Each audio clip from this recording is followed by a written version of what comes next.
Hello everyone, welcome to Success with Rai academy.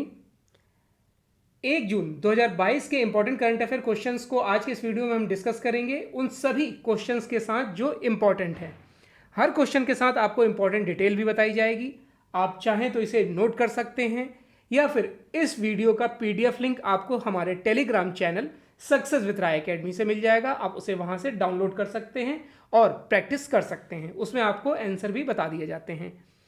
तो चलिए अब आज के वीडियो को स्टार्ट करते हैं। सबसे पहला क्वेश्चन हम ले रहे हैं, आयु, यहां पर ऐप होगा, आयु ऐप किस राज्य सरकार द्वारा लॉन्च किया गया है? इसका राइट आंसर होगा फर्स्ट ऑप्शन, कर्नाटक। कर्नाटक के मुख्यमंत्री बसवराज बोम्मई ने योग के माध्यम से पुरानी बीमारियों और जीवन शैली संबंधित विकारों को दूर करने और उन्हें ठीक करने में मदद करने के लिए एक नया स्वास्थ्य और कल्याण ऐप आयु लॉन्च किया है। स्वामी विवेकानंद योग अनुसंधान संस्थान ने रीसेट टेक के साथ ऐप विकसित करने के लिए सहयोग किया है। ये एक आर्टिफिशियल इंटेलिजेंस संचालित एकीकृत स्वास्थ्य तकनीक मंच है जिसका उद्देश्य योग और ध्यान के माध्यम से पुरानी बीमारियों और जीवन शैली की स्थिति से निपटना है। ऐप उपयोगकर्ताओं को व्यक्तिगत कल्याण समाधान प्रदान करेगा और किसी व्यक्ति के व्यक्तिगत इतिहास के आधार पर डॉक्टर परामर्श प्रदान करेगा। इसकी प्रगति की निगरानी करेगा जिससे उन्हें उपचार और रिकवरी में तेजी लाने में मदद मिल सके। अब यहां पर कर्नाटक राज्य के बारे में जान लीजिए। कर्नाटक की जो कैपिटल है वो बेंगलुरु है। यहाँ के जो मुख्यमंत्री हैं बसवराज बोम्मई हैं और राज्यपाल हैं थावरचंद गहलोत। अब नेक्स्ट क्वेश्चन पर आते हैं, बीमा रत्न योजना किसके द्वारा शुरू की गई है? यह शुरू की गई है एलआईसी द्वारा, life insurance corporation of India. Bharat के सबसे बड़े बीमाकर्ता भारतीय जीवन बीमा निगम ने बीमा रत्न, एक गैर लिंक्ड गैर भाग लेने वाली व्यक्तिगत बचत जीवन बीमा योजना शुरू की है।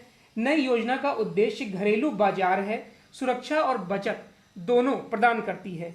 बीमा रत्न को कॉर्पोरेट एजेंटों, बीमा विपणन फर्मों, दलालों, सीपीएससी, एसपीवी और पीओएसपी एलआईसी के माध्यम से खरीदा जा सकता है, जो इन बिचौलियों जैसे कॉर्पोरेट एजेंटों, बीमा विपणन फर्मों और दलालों द्वारा नियोजित है।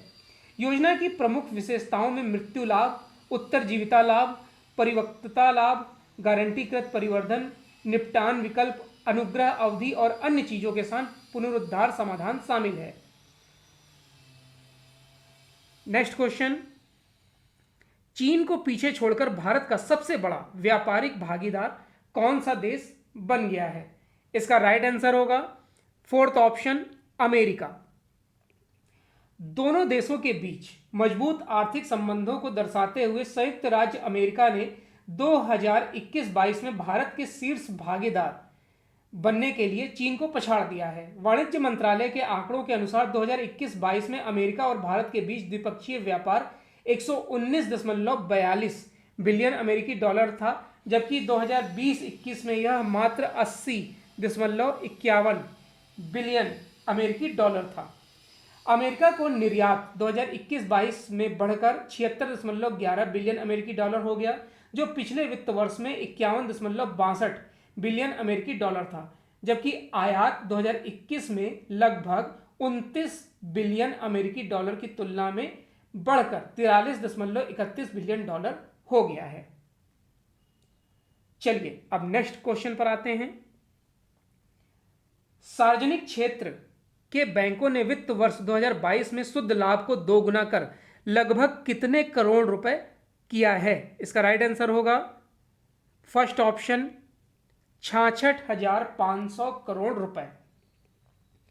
सार्वजनिक क्षेत्र के बैंकों यानी कि पब्लिक सेक्टर बैंक पीएसबी ने वित्त वर्ष 2021-22 में अपने शुद्ध लाभ को चौगुना से अधिक कर दिया है। वित्त वर्ष 2021-22 के दौरान 12 राज्य के स्वामित्व वाले बैंकों का कुल लाभ 66,539 करोड़ रुपए था, जो पिछले वर्ष के 31,816 करोड़ रुपए से 110% अधिक था। सालों में पहली बार सभी 12 सरकारी बैंकों ने मुनाफा कमाया है। वित्त वर्ष 2018 में यह भी एक महत्वपूर्ण सुधार था, जब 21 सार्वजनिक क्षेत्र के बैंकों में से सिर्फ 2 ने लाभ की घोषणा की थी। केवल 2 पीएसबी यानी कि सेंट्रल बैंक और पंजाब एंड सिंध बैंक ने वित्त वर्ष 2021 में घाटे की घोषणा की थी, जिससे कुल शुद्ध लाभ कम हो गया। नेक्स्ट न्यूज पर आते हैं। सिंधु जल संधि पर 118वीं बैठक भारत और किस देश के बीच संपन्न हुई है? इसका राइट आंसर होगा थर्ड ऑप्शन, पाकिस्तान। सिंधु नदी को भारत और पाकिस्तान का बॉर्डर भी कहा जाता है। स्थायी सिंधु आयोग सम्मेलन, जो सिंधु जल संधि 1960 के तहत वार्षिक रूप से आयोजित किया जाता है, भारत और पाकिस्तान के बीच के साथ शुरू हुआ। सिंधु की चर्चा टाई फ्रिज से बच गई है क्योंकि दोनों देश इसे IWT की आवश्यकता के रूप में मनाते हैं। विदेश मंत्रालय के अनुसार संधि की शर्तों के तहत दोनों पक्षों के साल में कम से कम एक बार भारत और पाकिस्तान में बारी बारी से मिलने की उम्मीद है। 23 से 24 मार्च 2021 को नई दिल्ली में आयोजित सबसे हालिया शिखर सम्मेलन जल विज्ञान और बाढ़ के आंकड़ों के आदान प्रदान पर केंद्रित था। मार्च में भारत और पाकिस्तान ने सिंधु जल संधि को पूरी तरह से लागू करने के लिए अपनी प्रतिबद्धता की पुष्टि की और आशा व्यक्त की कि स्थायी सिंधु आयोग की अगली बैठक जल्द ही भारत में आयोजित की जाएगी। नेक्स्ट क्वेश्चन है, आरजे उमर होगा यहां पर, उमर को किसके द्वारा प्रशिक्षित चैंपियन पुरस्कार प्रदान किया गया है? इसका राइट आंसर होगा सेकंड ऑप्शन, यूनिसेफ द्वारा। दक्षिण कश्मीर के रेडियो जॉकी उमर निशार को मुंबई महाराष्ट्र में वार्षिक रेडियो फॉर चाइल्ड 2022 अवार्ड से संयुक्त राष्ट्र अंतर्राष्ट्रीय बाल आपातकालीन कोच द्वारा 01 सर्वश्रेष्ठ सामग्री पुरस्कार और प्रतिष्ठित चैंपियन पुरस्कार से सम्मानित किया गया है। यह पुरस्कार मल्टी ग्रैमी पुरस्कार विजेता संगीतकार परिणयविद और यूनिसेफ सेलिब्रिटी समर्थक रिकी केज और यूपी डॉक्टर जाफरीन चौधरी संचार और वकालत और साझेदारी के प्रमुख यूनिसेफ इंडिया द्वारा प्रस्तुत किया गया था। नेक्स्ट क्वेश्चन पर आते हैं। बीएसएफ और किस देश के बीच सीमा संबंध में सम्मेलन हुआ है? Third option, Bangladesh.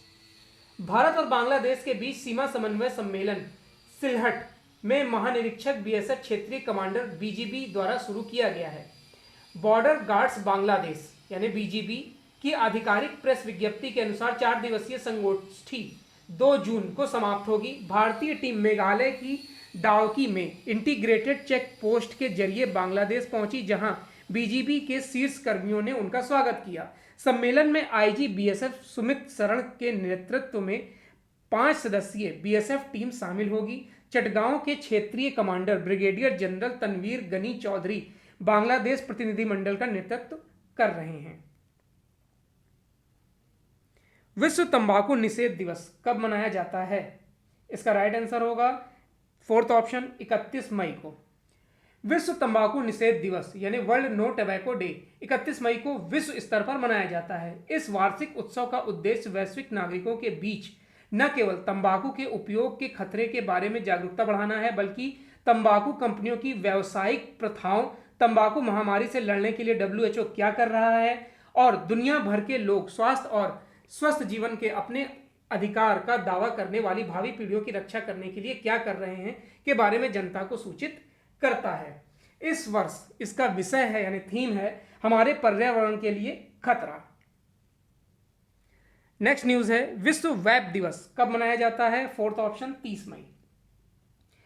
हानिकारक तंबाकू उत्पादों के विकल्पों के बारे में जागरूकता पैदा करने के लिए ई सिगरेट की सापेक्ष सुरक्षा और नुकसान को कम करने और धूम्रपान बंद करने के साधनों के रूप में उनकी क्षमता पर प्रकाश डालने के लिए 30 मई को विश्व वेप दिवस मनाया जाता है। विश्व स्वास्थ्य संगठन यानी WHO द्वारा मनाया जाने वाला विश्व तंबाकू दिवस 31 मई से एक दिन पहले विश्व वेप दिवस 30 मई को मनाया जाता है।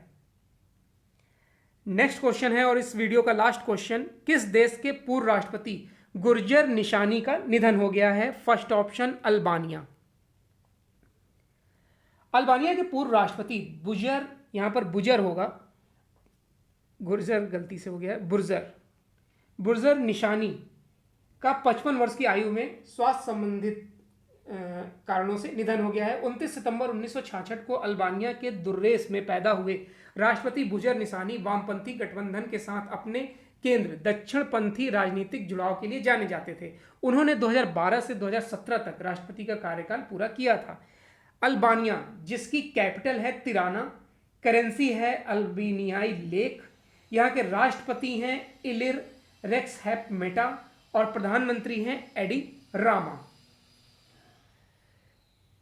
चलिए, तो ये आज का यानी 1 जून 2022 का इंपॉर्टेंट करंट अफेयर क्वेश्चंस का वीडियो था। आई होप आपको वीडियो अच्छा लगा होगा। अगर वीडियो अच्छा लगा हो तो लाइक और शेयर कर दीजिएगा। वीडियो देखने के लिए धन्यवाद।